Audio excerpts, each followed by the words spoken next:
Saudi আরবের একটা সত্য ঘটনা তোমাদেরকে বলতে চাই।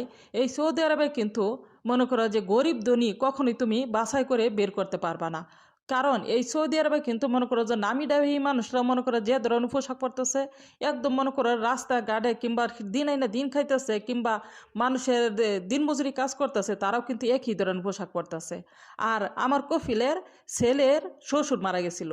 তো শ্বশুর মারা গেছে, তো আমার বান্ধবী গেছে যে দাওয়াত খাইতে। তো নিচে আরো কয়েকজন আমার কপিলের যেহেতু 7টা ফ্যামিলি, তো 7টা ফ্যামিলির মনে করো যে অনেকগুলো না হইলে মনে করো 20-21 জনের মতন কাজের লোক, মহিলাই, ফিলিপিনি, ইন্দোনেশিয়া, বাঙালি, ইন্ডিয়ান, তো সবগুলা মিলাই গেছে। তো আমার বান্ধবী আর হাসতে হাসতে মরে, বলে যে ঝুমুর, তে এই সৌদি আরবে কি কোনো হইর মিস্কিল নাই কেন নাকি?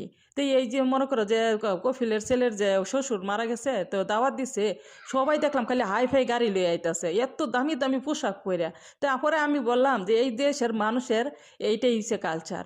মনে করো যে যারা মনে করো দিন আইনা দিন খাইতেছে, তারা মনে করো গাড়ি দা আনিগুনি করতেছে, এবং কি পোশাকও খুবই ফুসফাস পোশাক। আর এত সুন্দর মেকআপ করবো আর কর মতো নাকি চিন আর কোন ক্ষমতা নেই তারা।